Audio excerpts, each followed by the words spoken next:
yo la voy a dar ya los buenos días. Buenos días, Mónica. Hola, muy buenos días, ¿qué tal? Pues un placer tenerte por aquí y escuchar nuestra sintonía, que va a ser la última vez que la vamos a escuchar, ojo, en esta temporada, porque después del verano, Mónica Soto vuelve como siempre a contarnos todas esas cosas tan interesantísimas que nos cuenta, con muchísimo trabajo, Mónica, con muchísimo lío en el sector. Bueno, vamos a comenzar. Queríamos hacer un pequeño repasito, ¿no?, por esos temas tan importantes que durante esta temporada hemos tratado y que a nuestros oyentes le han resultado pues de mucho provecho. ¿Cómo está lo primero el sector ahora mismo, ¿no? Después de estos días que no habíamos podido hablar, ¿cómo está siendo este inicio de verano? Bueno, pues seguimos un poco con más de lo mismo. Los precios siguen subiendo. Sí que quizás estamos viendo una subida un poco más tranquila, al igual que la demanda. Vemos que sigue habiendo más demanda que oferta, pero sí es verdad que en este último mes de mayo y en junio la demanda está siendo un poquito más tranquila. Cantabria, de momento, seguimos igual, los precios de la vivienda están muy altos y al final pues todo se traduce en que para llevar a cabo cualquier operación pues hay que intentar hacerlo con la seguridad que requiere este tipo de actuaciones, vaya. Como siempre decimos, consultar a especialistas como Mónica Soto, yo creo que es la decisión más acertada. En este repaso que vamos a hacer por las preguntas que nuestros oyentes nos irán mandando a lo largo de la temporada, empezamos yo creo que por el principio. Si queremos vender una vivienda, ¿cuál es el precio correcto para venderla? O cómo saber cuál es el precio, ¿no? Saberlo. Sí, esto es algo que la verdad que lo hemos comentado en varios programas y es que todo empieza por ahí. O sea, hay muchas veces que pensamos que poner una casa a la venta, pues es eso, hacer alguna foto, valorar más o menos uno a ojo de buen cubero, que se dice, ¿no? Cuál sería el precio, pero es súper importante marcar bien ese precio de salida. No por ponerle muy alto pensando en después negociar va a ser una mejor estrategia, sino intentar asesorarse y salir con un precio de mercado adecuado. Ahora mismo, con todo lo que han subido las viviendas, a veces esto es un trabajo de chinos, porque lo que hablamos, ¿no? Porque algo que se ha hablado hace 6 meses ahora puede tener un valor diferente, pero hay que saber un poco los márgenes que trabajamos y los márgenes a la hora de poner un precio para no irnos pensando que como ha subido lo voy a poner súper caro y luego se te queda ahí la casa. Hay que aprovechar a los compradores, que nosotros decimos maduros, los compradores que saben bien también cómo están los precios, e intentar hacer una operación en un corto periodo de tiempo, pero al mayor precio posible. Entonces, para empezar por el principio, siempre hay que saber poner un precio de venta adecuado. Ajá. Aquello de la voy a poner muy alta y luego ya iré bajando, no funciona. No, al igual que tampoco funciona lo de me queda no sé cuánto de hipoteca y con lo que saque voy a comprar el no sé qué. Esa no es la cuenta, lo que te quede de hipoteca al final, aunque suene un poco así, ese es tu problema, es decir, y lo que vayas a comprar también. Hay veces que dice uno, pues es que me van a sobrar 50.000 y con lo que compre que va a costarme 300.000. Lo que tendrás que mirar realmente, efectivamente, cuánto dinero te sobra y en función de eso, con tus ingresos y tus ahorros, lo que podrás comprar. Pero el precio de la casa no lo marca eso, sino que lo marca el mercado. Ajá. Pues duda aclarada. Y claro, ya una vez que nos metemos en harina, como se suele decir, todos son gastos. ¿Cuáles son los gastos que tenemos antes de comprar o vender una vivienda? Vale, pues justamente íbamos un poco por ahí, ¿no? Hay que tener claro los gastos cuando uno vende o cuando uno compra. Cuando uno vende tiene que saber que luego va a tener seguramente una plusvalía municipal, es un pago que se hace al ayuntamiento cuando se transmite una vivienda. En la mayoría de los ayuntamientos, nosotras estamos en una zona que algunos ayuntamientos eximen de este pago, como puede ser Cabo Érniga, Mazcuerras, por ejemplo, pero por ejemplo Cabezón lo tiene, Torrelavega, Riocín, Comillas, o sea, hay muchos que lo tienen. Entonces hay que contar con ese pago. Otra pregunta que me hacen muchas veces es ¿cuánto es? No lo sé hasta que no se calcule, porque depende de muchos factores. Hay varias maneras de calcularlo, entonces hay que buscar la que se adecua más a esa persona que va a vender, bien por valor de compra, valor de venta o con valores catastrales. Entonces ese es un gasto, más luego lo que tenga que pagar en la declaración de la renta por vender esa casa. Ahí también hay muchas variables que va a depender de si es su vivienda habitual o no, o de si lo va a reinvertir en un chalet, por ejemplo, como comentábamos antes. Entonces, esos son los gastos a priori que tendrá un vendedor, los más grandes. Luego habrá que sacar certificado de eficiencia energético, revisar que la documentación esté bien y si no, posiblemente arreglarla, gastos de una inmobiliaria si cuenta con ella para llevar a cabo una transmisión.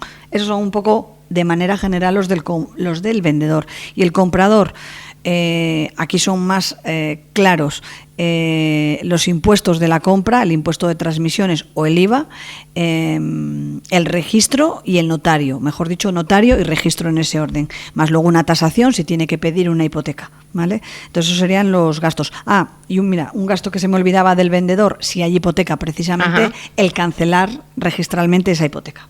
Claro, porque a veces nos pensamos que ya hemos acabado de pagar la hipoteca y a lo mejor no teníamos ni intención de vender nuestra vivienda, pero oye, pasa el tiempo y decimos, pues la vendo. Eso es. Hay que levantarla. Hay que retomar la hipoteca. Hay que retomarla y hay que levantar, que se dice, esa hipoteca. Entonces es muy importante, antes de tomar una decisión de venta o de compra, saber los gastos que vamos a tener. El propietario, pues para que le cuadren los números, y el comprador para saber si realmente lo va a poder pagar, que no solamente es el precio de esa propiedad, más lo que le rodea, los impuestos, notario y registro de la propiedad en principio. Además, haces mucho hincapié en eso, ¿no? En que la documentación esté bien, en revisar todo.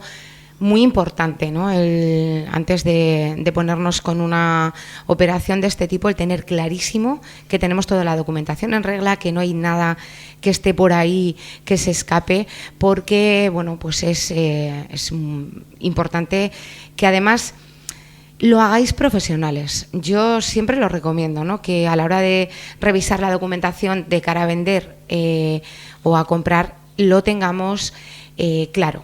Lo tengamos clarísimo y lo hagamos con gente como Mónica Soto, Servicios Inmobiliarios, porque es la forma de descansar y de dormir bien. Claro, a ver, al final vuelvo un poco a lo mismo. A veces he encontrado a algún particular que ha puesto su anuncio en algún portal y lo ha decidido poner en venta y ni siquiera ha revisado las escrituras de su casa previamente, algo que es súper importante y muy básico. Entonces, antes de poner cualquier inmueble en marcha, hay que revisar cómo está. Bien, si lo he heredado, saber si ya está mi nombre, porque muchas veces hemos heredado la casa de los abuelos o de mis padres y no lo tenemos todavía a nuestro nombre, no se podría vender. Igual ni siquiera está registrada una parte, o igual aquella reforma que se hizo no se ha legalizado, aunque en el catastro lo estemos pagando, que esa sería otra pregunta. Entonces, hay que revisar bien la documentación que disponemos y la que tenemos que obtener, como el certificado de eficiencia energético, para evitar luego pues sorpresas, buscar el recibo del IBI, porque con ese podremos ver también la plusvalía. O sea, hay una serie de documentación que es importante para saber el estado de esa vivienda en cuanto a titularidad y a cargas. Saber si tengo alguna carga, por ejemplo, lo de la hipoteca, cómo lo tendré que levantar. O sea, tener la tranquilidad de viendo la documentación lo que hay que hacer, no eso. Qué bonita hoy mi casa, le da la luz, saco unas fotos, las subo y luego me preguntan si lo que es una cuadra, que ahora es el salón de mi casa, si eso está en escritura y no sabemos ni de qué nos hablan. Desde luego, por eso es importante contar con profesionales en la materia. A la hora de preguntar y de resolver dudas durante esta temporada, una de las más recurrentes ha sido las dos palabras mágicas, registro y catastro. Diferencias, qué es cada cosa, vamos a recordárselo a nuestros oyentes. Sí, eso ha salido un montón de veces y es que muchas veces la gente, la mayoría, sabe lo que es el catastro, sabe lo que es la contribución porque lo pagan todos los años, pero cuando les hablas del registro de la propiedad les suena más a chino, si no han hecho, como es habitual, operaciones inmobiliarias a lo largo de su vida. Entonces, el registro es... ¿Cuál es más importante? Pues yo diría que las dos, pero si tengo que decantarme, el registro es vital. El registro es donde se acredita quién es el propietario de una propiedad y los derechos y cargas que existen. En el registro de la propiedad en principio deberían estar metidas todos los inmuebles, hay algunos que no están pasados por el registro y hay ahí siempre algún problema. Y ahí es donde realmente vamos a ver quién es el propietario. Lo que comentaba antes del tema de las herencias, aunque se haya hecho parte de la herencia, si no se ha llevado si se ha hecho la herencia y no se ha llevado al registro, va a seguir saliendo el abuelo. Entonces, en el registro tiene que salir tu nombre para que lo puedas transmitir. Y las cargas, lo mismo.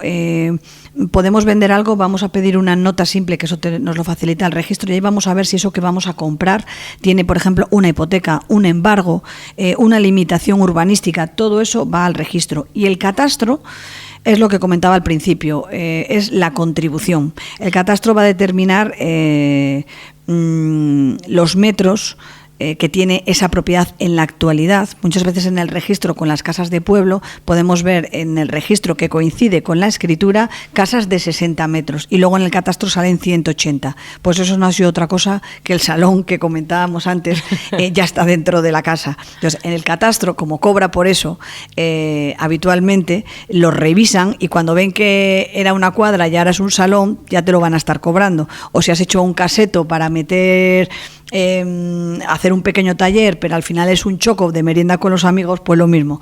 El catastro te va a salir en tu imagen y te va a cobrar también por eso, como por la piscina, vaya.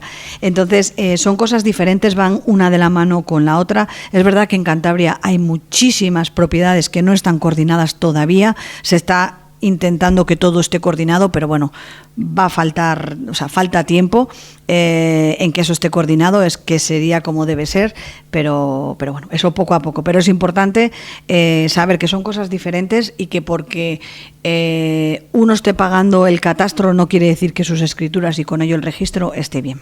Ajá. Estamos hablando repetidamente del vendedor, de qué tiene que tener el vendedor, de que como comprador y como vendedor, una vez que ya hemos decidido, ¿no? Yo como comprador he decidido que, bueno, pues que me quedo ese inmueble. El primer paso que hay que dar, ¿cuál es? Pues en el momento que que hayan llegado a un acuerdo para formalizar una compra-venta de una vivienda, yo recomiendo siempre hacer un contrato de arras.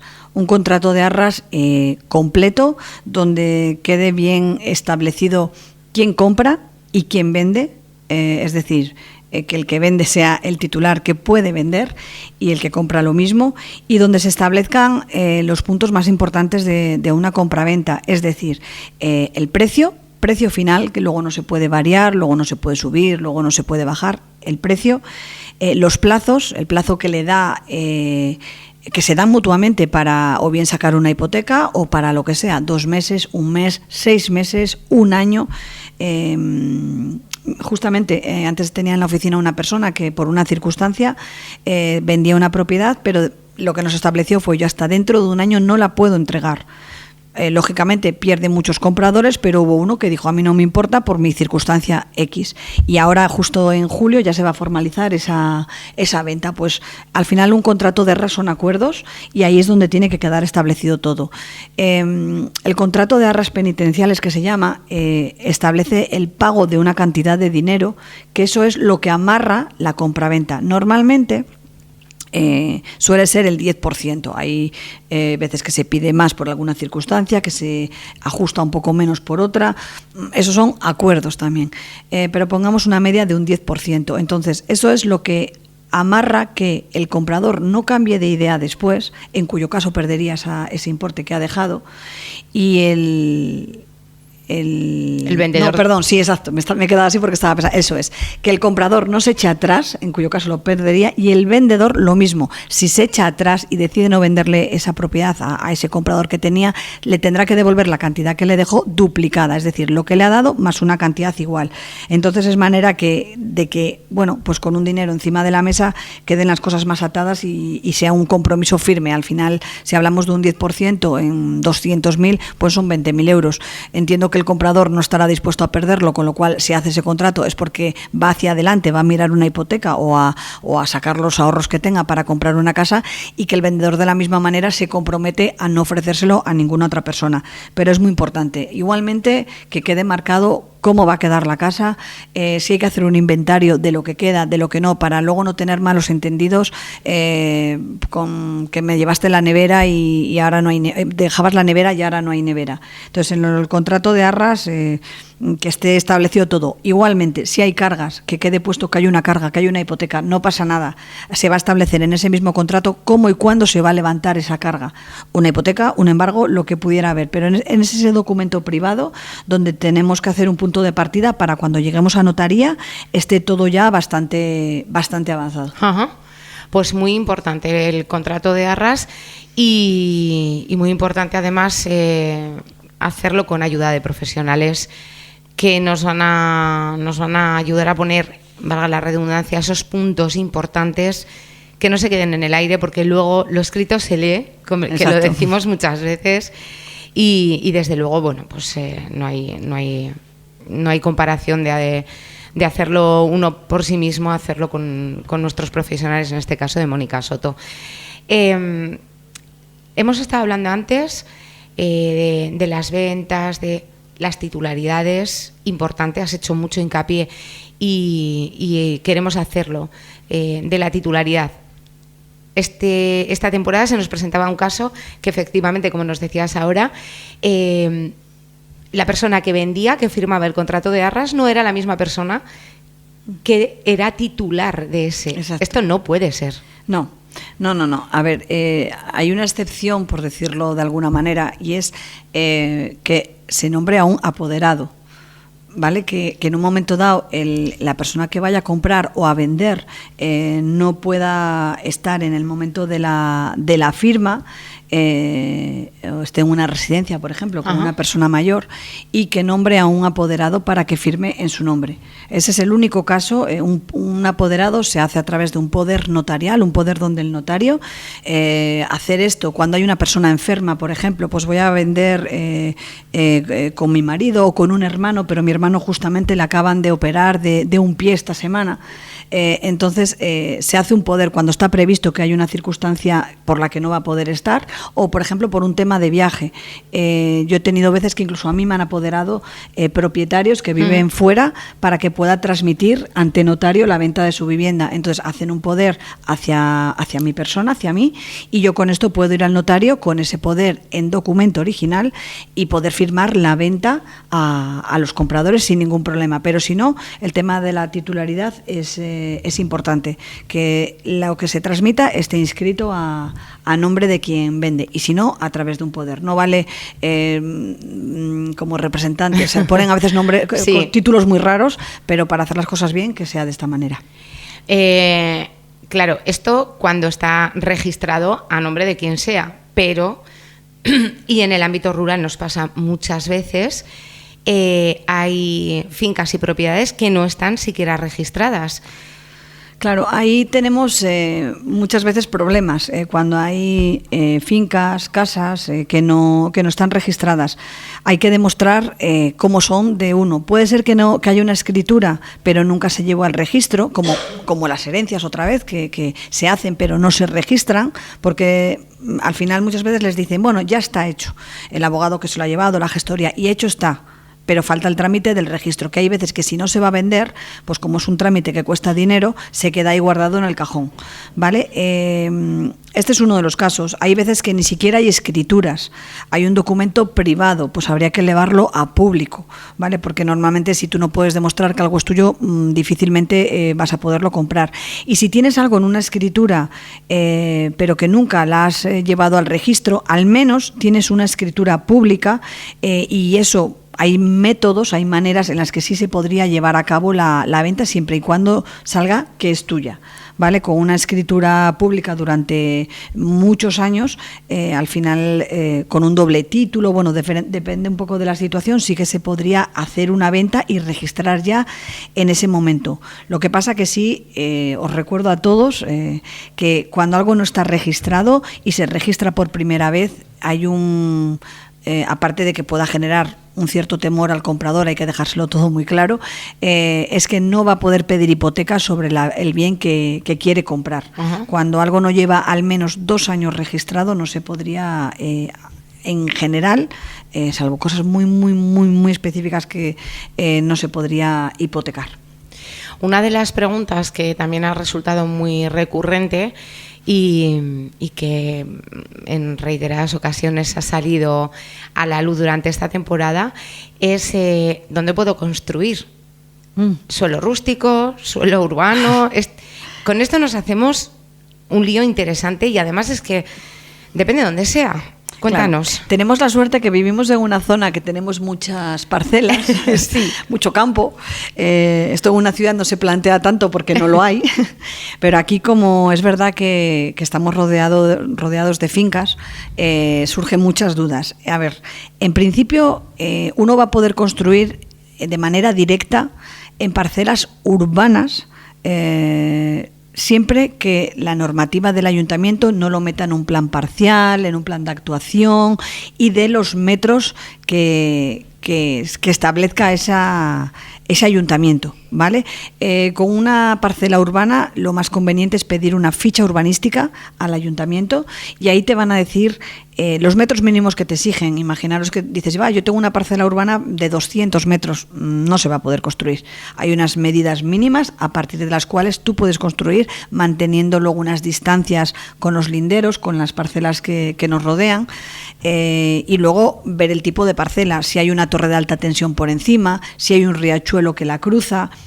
Estas son matices que te pueden decidir si según el tamaño, si puedes construir o no. Eso en las urbanas, siempre ficha urbanística.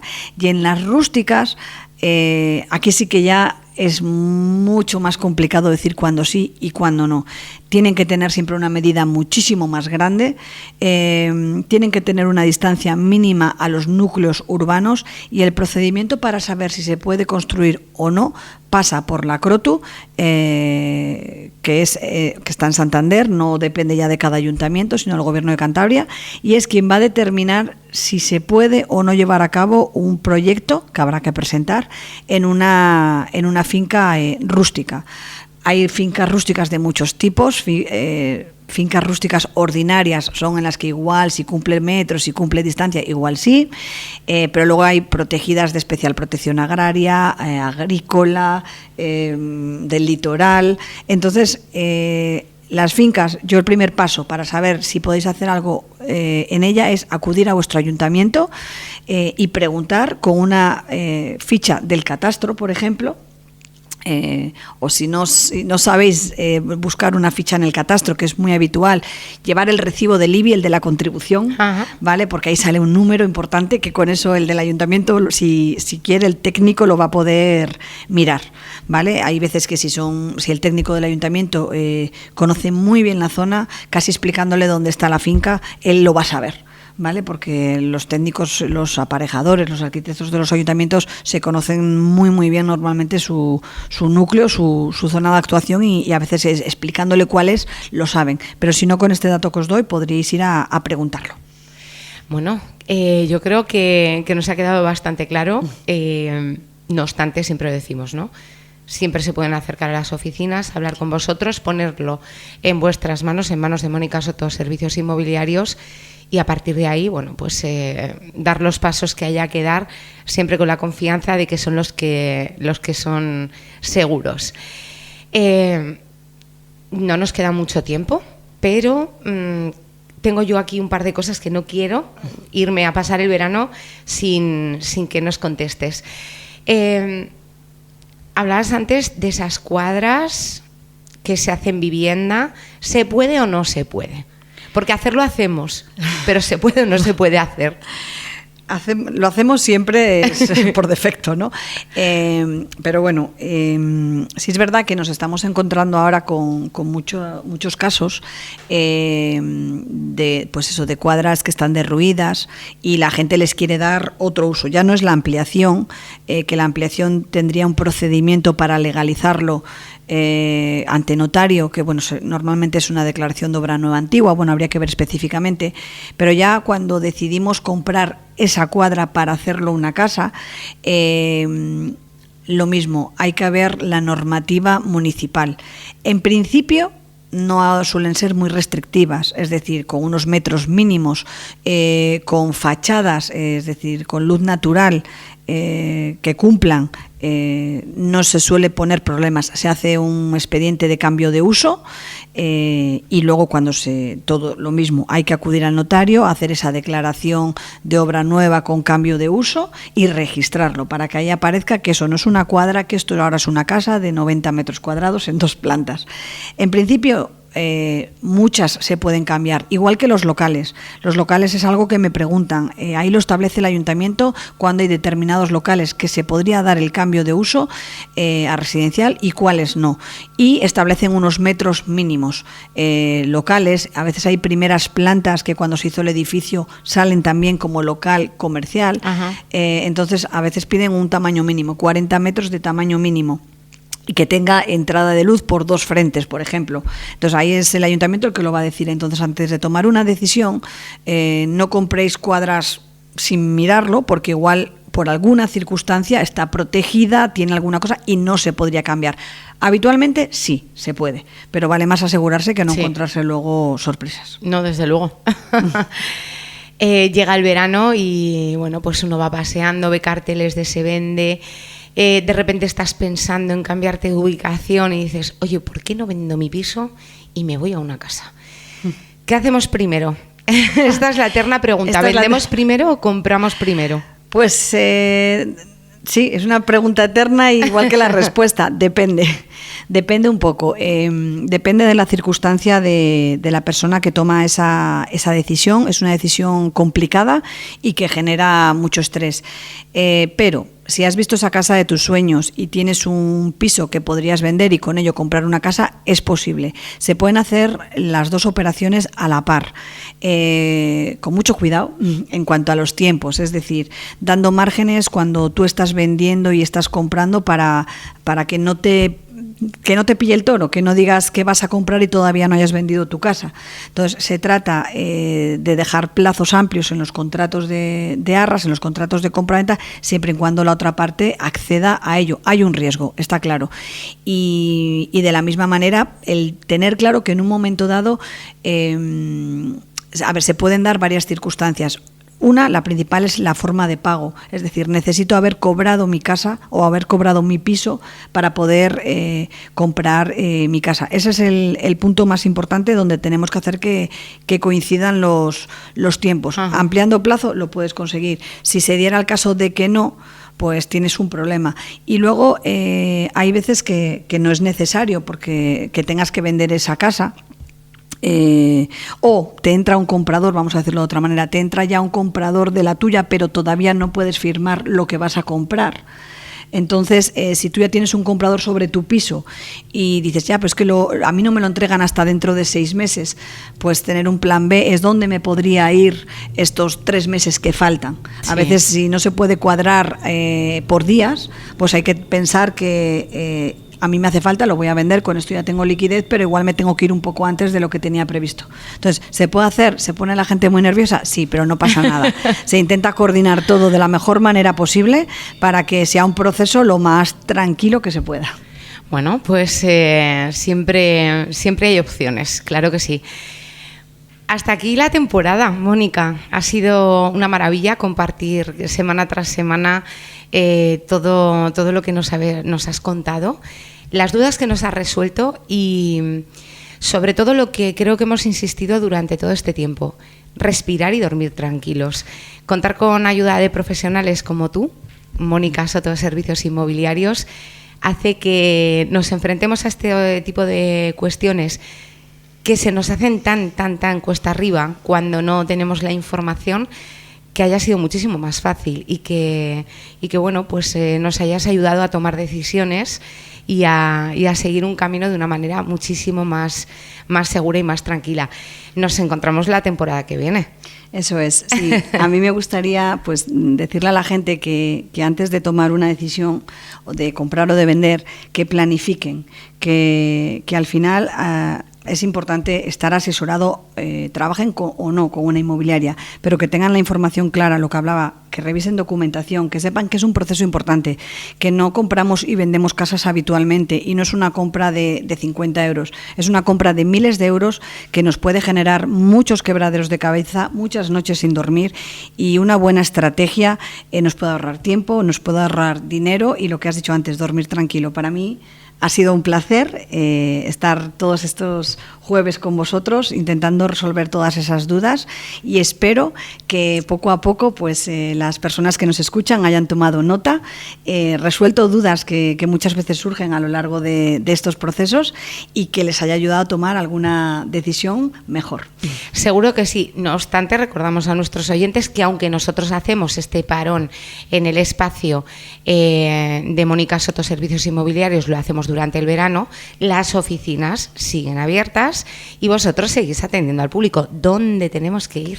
Pues nosotras nos podéis encontrar a mi equipo, Nati, coordinadora, Ana, comercial, y Celsa, comercial también, junto conmigo, que estoy un poco a todo, justamente en Cabezón de la Sal, enfrente de la iglesia. Es muy fácil localizarnos. Pues allí estaremos. Cualquier duda que tengáis, cualquier proceso que estéis pensando en empezar o que hayáis empezado ya, pero necesitáis esa ayuda, ahí va a estar el equipo humano de Mónica Soto Servicios Inmobiliarios para ayudaros en todo, para daros la mano y acompañaros en ese camino y que resulte todo muchísimo más fácil. Nos encontramos después del verano, Mónica. Pues hasta después del verano, nos vemos.